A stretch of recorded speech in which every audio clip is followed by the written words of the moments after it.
You wrote a piece on February 2nd. Why write about the illegality of what Trump and Musk are doing?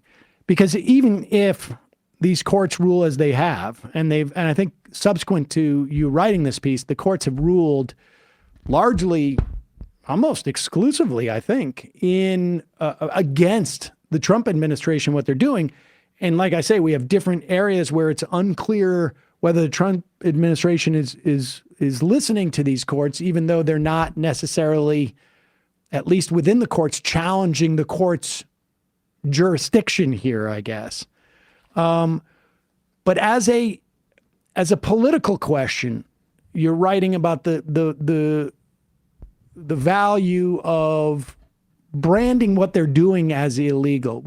Talk more about this and whether, since you wrote this piece, it was only 10 days ago, but then again, he's only been president for 3 weeks. So this is like, talking about the life of a child at 2 months. 3 weeks is 50% of their life almost. Yeah. So what is your sense? Explain that notion to us about the political value of writing about something that's illegal, even if the court doesn't have their own army to go out there. And then let's take an assessment as to the political actors and the way they're using these court cases. Yeah, absolutely. I mean, so first of all, what I want to say is the value here is not that courts are going to save us from Trump. I mean, ultimately, the solution to Trump is a political solution. The question is, how does talking about this in the language of the law matter? And I think it matters for this reason. When we talk about the law, it's not an abstract thing. What the laws are that Trump is defying is acts of democracy. It's our democratic constitutional system acting in the best way it can, coming together and saying, we want to fund these particular kinds of projects. We want to have a Department of Education because education really matters. We want to have foreign aid because that matters. We want to pay for and promote basic research through NIH because that really matters. And, we come together as a community, as a democratic polity. Congress passes a law, the president signs it. Another president comes along and says, yeah, I don't like that. That is not just something that is, technically a problem. That is something that flies in the face of basic democratic premises and also subverts the decisions that we, the people, have made. There was an election. Trump got more votes than the other candidates. He won the election. That doesn't mean he gets to undo the democratic decisions that have been made over time any more than any other president gets to. And I think that's important. I think it's also, and I think it's important to make that point. These are not just sort of ordinary politics, kind of grubby back and forth kind of arguments. I think it's also important that when you have these violations of law, that can be a rallying point around which people can organize. That can be something that people can point to. That can be something that can be used to hold to the fire, the feet of people in Congress who might be able to do something about it. We have a government funding deadline that we're about to hit in just under a month. And at that point, the Republican Party is probably going to need the votes of some Democrats to keep the government open, and the Democrats have some leverage in Congress, even though they're a minority party. Understanding that what Trump is doing is violating the law on a massive scale, hopefully can give them some fortitude to demand that if we're going to help you keep the government running, you're going to do these things to stop violating the law. And of course, there are times when courts are going to step in and stop particular discrete violations, but all of it is part of making the case that this is an administration that is subverting democratic decisions in ways that cause real harm to people all over the country. We just spoke to a field examiner at the National Labor Relations Board. She was on not representing the agency about the organizing that federal workers are doing. And they've set up a site where people can go and provide both testimony as to like how these agencies help them and whatnot.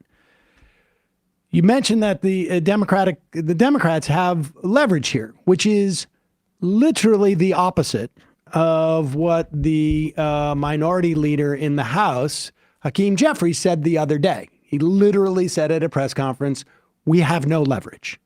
And now Axios is reporting that folks like Richie Torres are literally resent how much they're hearing from their constituents about you need to be doing more.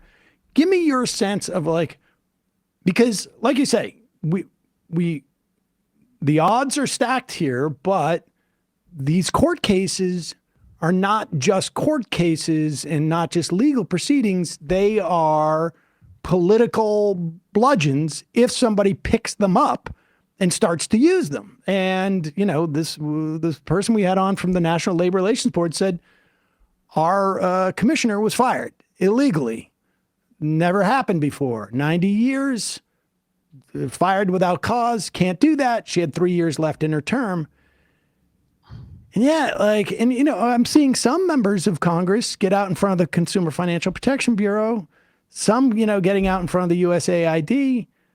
But overall, as a cohesive political party, are you seeing stuff from the Democrats that suggest, Chuck Schumer's out there saying, we just got to wait. He's going to make a mistake. It seems like the mistakes have been made. Yeah, so yes, you're seeing more and more stirrings from Democrats, but it's still, I would say, very depressing. I think there's nothing more demobilizing for the Democratic base than a leadership that is saying, well, let's just wait and he'll trip over his own feet. And then at that point, we'll be there to point at him and say, well, look, you can't trust him. That's not what Republicans do when Democrats are in office. I was a political appointee in the Obama administration. I remember it very well. Obama was an extremely popular president when he was elected. Had Congress, had both houses of Congress, and it wasn't like Mitch McConnell said, okay, well, I guess we just better wait till he messes up. Instead, they very aggressively acted, the Republicans did, in a relatively unified way to create and impose on the world a narrative about overreach by Barack Obama from the very beginning, not just to wait until he stumbled, but to construct everything he was doing as a stumble. And yet what we're seeing now is again, increasing stirrings, and that's great, but I think Chuck Schumer called it people were getting aroused. I think it was. I mean, I read that article in Axios yesterday. And look, I've been a political appointee in Democratic administrations. I totally get it. Democratic elected officials, high Democratic appointees are frustrated by quote unquote the groups. That's what that was what the Axios, that is a dog bites man story. But the fact is, these are folks who are the Democratic Party base, and they are crying out for the Democrats to do something, leaders in Congress to do something to help shape the narrative about what's going on, because that's what's going to pay dividends. It's not like waiting back and say, hoping the price of eggs goes up and then pointing to Trump and saying you're responsible for the price of eggs. I mean, the price of eggs is going up. He's not doing anything about inflation. It's great to talk about that. Probably what he's doing is going to make inflation work. It's great to talk about it worse. It's great to talk about that. But, right now what we have is an assault on all of the institutions of governance that people rely on in their lives, to protect them against predation in the economy, to provide them essential services. And we need people out there for the Democratic Party from the leadership making that case in a dramatic way, not sending letters, not press releases, standing behind a podium with, well-crafted sentences, but doing something that actually attracts attention about that. 20 years ago, I feel like we were still sort of like crazily living in the specter of George McGovern's run in 1972. There was still this and it was why I think Democrats were so weak in responding to what happened in 9/11, this sense of being, afraid of being considered a hippie. Now, 20 years later, nobody in this office except for me knows what the word hippie means. And we're in a different era. But this reluctance, this is like the proverbial, this is the opportunity to espouse the benefits that government does, and the failure of the Democrats to sort of embrace that feels like now we're living in the specter of the Clinton administration, which entered in saying the era of big government is over, essentially, echoing what Reagan had said. It's almost as like we're, we are trapped in 1993 still. And despite the fact that there's this like golden opportunity to show in real terms, not hypothetical, but like literally like, hey, the reason why 1% of our population in this country right now is walking around afraid about what's happening next because they're federal workers that actually do things. Remember all that thing where government can't create jobs? Well, why is Katie Britt, begging Donald Trump to stop?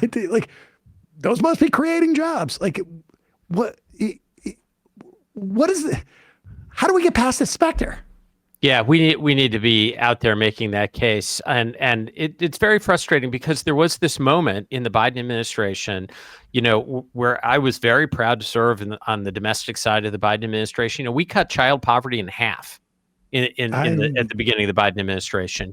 We increased health insurance to the highest levels. We had the lowest uninsured percentage in history. We cut the price of prescription drugs for people. We showed how government can work and make people's lives better. And then, we lose an election and all of a sudden everybody's back to this, Clinton era defensive crouch. And I mean, it felt like actually like even a year before the election, nobody was talking about any of that stuff, frankly.